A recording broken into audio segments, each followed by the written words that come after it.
Progressive Dictation, March 2023.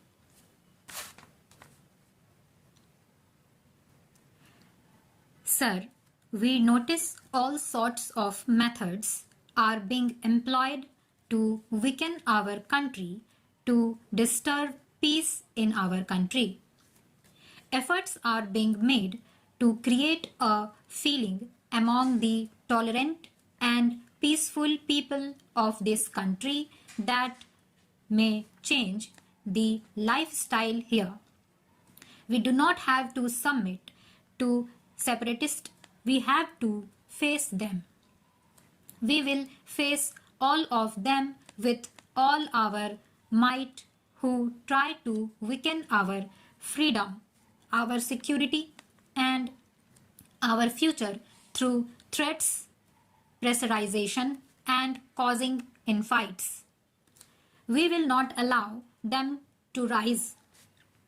We will not stop till terrorism completely eliminated or till the terrorists do not return to the country's mainstream, giving up their arms.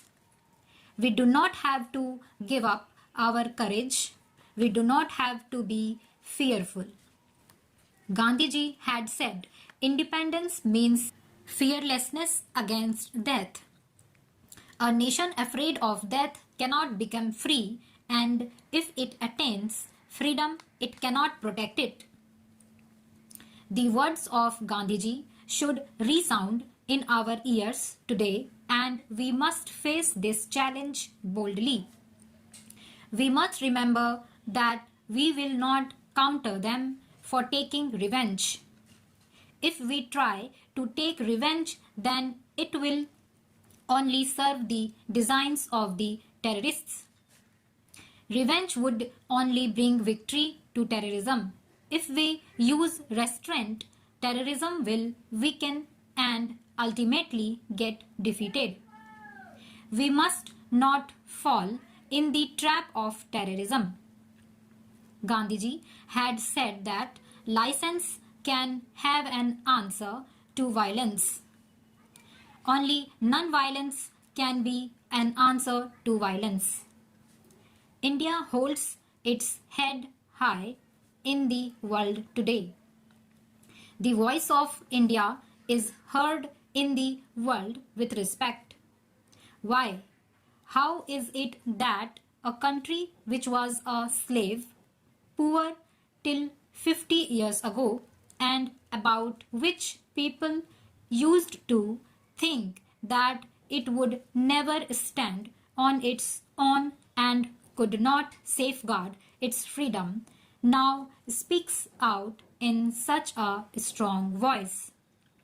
It has been possible because we moved forward, taking with us the concepts of Gandhiji, principles of Panditji, and the path shown by patriots. We have learnt to speak fearlessly. We have learnt not to submit under pressures. We have learnt to move forward on the path of non-violence with courage and facing the challenges boldly.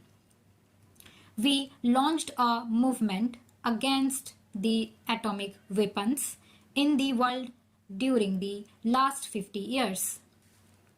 Today, many powerful countries are attracted towards it, which is dangerous for the whole population of the universe. The feeling that Gandhiji and Panditji had brought to the fore before our independence is now spreading throughout the world after 40 or 50 years. It is just insanity that we continue to manufacture weapons while the available weapons alone can extinguish the entire world 50 times. It is really madness that 15 to 20 million rupees are spent every minute in the world on arms race. Even a small fraction of it can help a lot in eradication poverty, diseases, and unemployment. Today, India is paying attention to these things. We are paying attention to human rights and human dignity. South Africa, where Gandhiji had started his first satyagraha, is still reeling under slavery. The flag of freedom has not still gone up there. It is shameful that 100 years have passed, hundred and thousands of freedom fighters have offered sacrifices, including their lives, and the place from where the flame of freedom rose is still under slavery. We have raised the question of poor people in the world. We have taken up the cause of suppressed sections of the world. We have demonstrated that our voice is that of balance, tolerance, compassion, truth, and nonviolence. Last month, we signed an agreement in Sri Lanka, an agreement that proved the righteousness of our policy, which demonstrated that the impact of our foreign policy is good and that India was moving on the right path. This is an important achievement in these 50 years. The latest agreement that we have reached and signed has brought peace and cooperation in Sri Lanka. This has strengthened the cause of peace and cooperation in the entire region. We have stalled the activities of those people who were endangering the security of the entire region. Otherwise, the race of our power blocks could have reached this region, the neighborhood of India. This has strengthened the cause of non-alignment. It has been proved that countries can solve their problems through dialogue without allowing the big powers or other sections or parties to come in. We have seen that when difficult, today on the 50th anniversary of our independence, we have to rededicate ourselves to those ideas and concepts.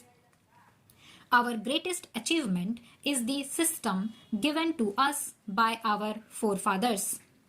We have seen that the system is in tune with our ancient traditions and our culture, which is continuing uninterrupted for thousands of years.